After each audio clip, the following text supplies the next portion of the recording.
Hey, it's 2025, so welcome back to the Montreal Man Show. I'm your host, of course, Joseph, and there's a lot been going on in the past couple of months, in the past year, especially yesterday, but I'm not going to talk about that. I spent most of last year, as you know, not working, unemployed, still not working, but that's besides the point. But during that time, I did have advantage of watching a lot of Parliament. That's right, we're talking Canadian politics today. I know you don't want to hear it, but I think it's important to talk about this.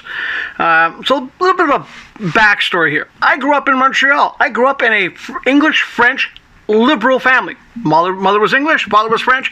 We grew up English, because back in those days, I'm Gen X after all, you had the liberals and you had the Tories, conservatives.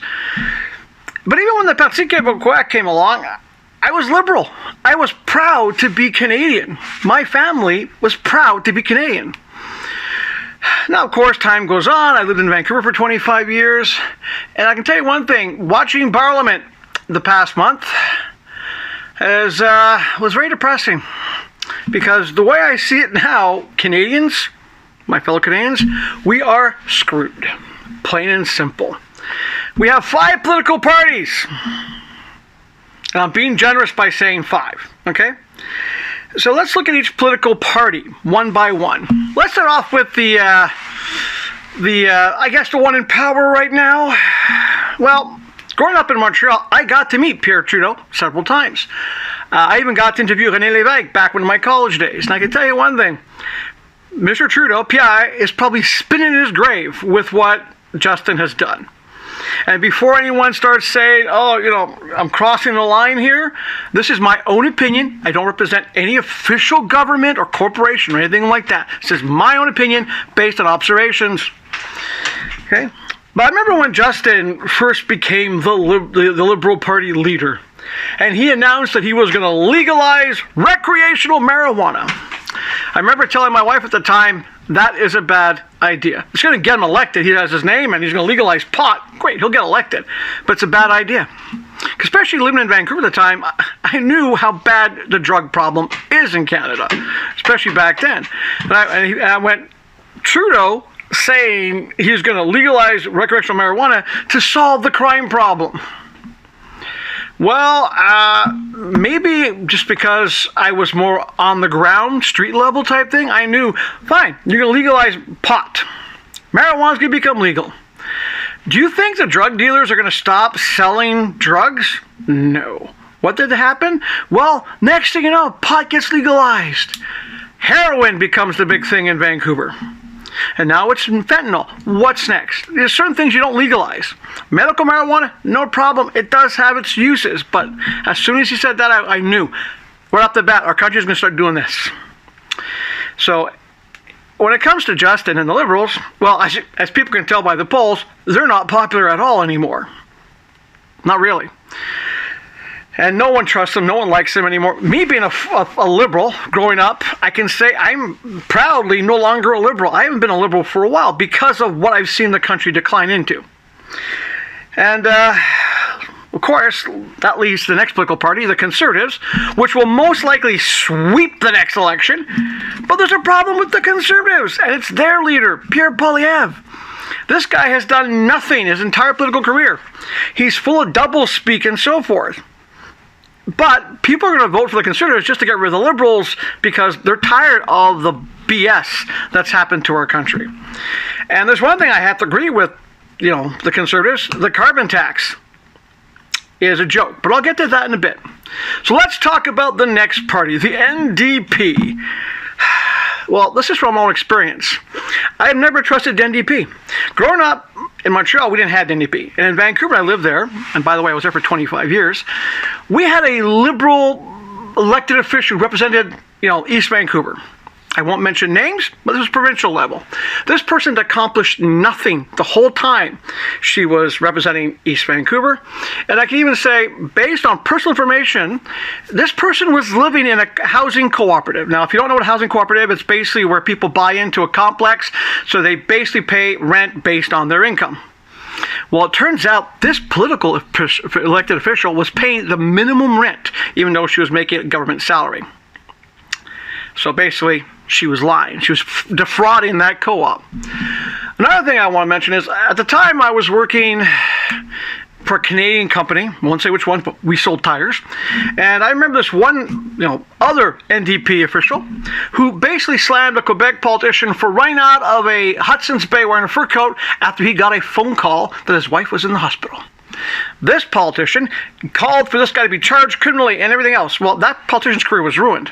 However, when this politician decided to walk out of a jewelry store with a very expensive ring to give to his husband, 3 days later, he was on the news crying, and they were like, we have to forgive him, and so forth. He's been upset for 3 days. The chief of police at the time was an NDP supporter. Same thing. He didn't resign right away.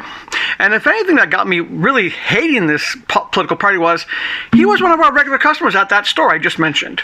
He was in the day after he apparently walked out with this ring and was emotional upset for 3 days. Well, when he walked into our store, he was in a really good mood. He was laughing, he was joking around, so he's also full of BS.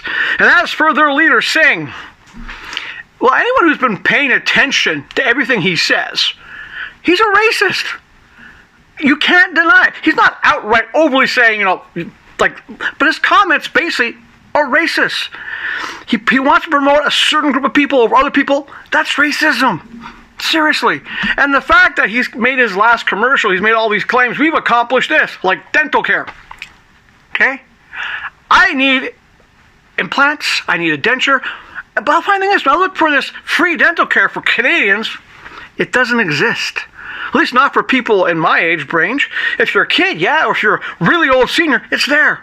But if you're someone like me who can't officially financially afford either, any kind of dental work, you're hooped. And as for healthcare, I haven't seen a doctor in over 4 years, because when the clinic near me moved, nothing came to replace it.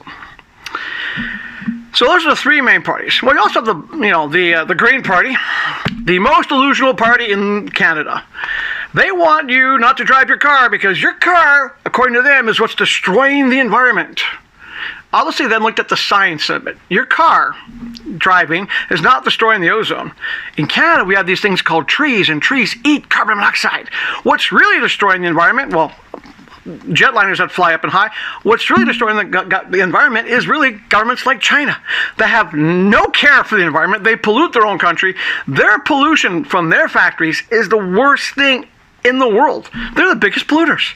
But we have to basically pay for their pollution? I don't think so. So in that sense, I agree with the conservatives. The carbon tax has to go because it's ruined our economy. I do think we should have an environmental tax for companies that have smokestacks and so forth, big polluters, but we should really think about stopping the stuff that's happening, that major polluter out there. It's not Canada. And of course, which leads me to the last political party we have, the Bloc Québécois. Now, growing up in Montreal, I was against separatism. I still am. But after I spoke to René way back when, he told me he wasn't for Quebec separating from the country. He wanted Quebec power to stay in Quebec. In other words, the money of Quebec raises stays in Quebec. Now, of course, it changed after he was gone, and the Bloc Québécois technically is a federalist separatist party. But I don't think they want to separate either. They basically have an idea of promoting Quebec for Quebecers. Quebecers first. And that's what I think Canadians need. We need a political party that puts Canada first, Canadians first. A political party that's not run by foreign interest or this bizarre woke mentality that will be a topic for another day. A political party that's not basically run by big corporations or one that's basically for people to get a pension. I honestly think Canadians need a political party where it's basically regular Canadians that will not serve more than 4 years. That's it. And you don't need to have like a $300,000 salary to be in politics. You really don't. And that's the problem. We got politicians who are lifetime politicians because they want that salary, they want that thing, and they do nothing for us. So I have an idea, and I'm going to put this idea up right now.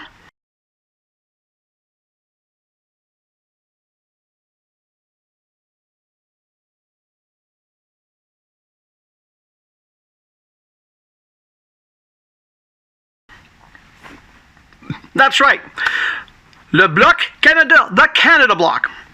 A political party that would be for Canadians first, a priority of fixing Canada first. So I always say, don't start worrying about your neighbor's problems until you fix your own. And Canada's been focused too long on fixing other countries' problems. We should fix our economy first, but that'll be for next week's episode when I talk about ways to fix that. So if you don't mind, hit that like, subscribe, and if you like the idea, the Bloc Canada, the Canada Bloc, let me know. Until next week, take care.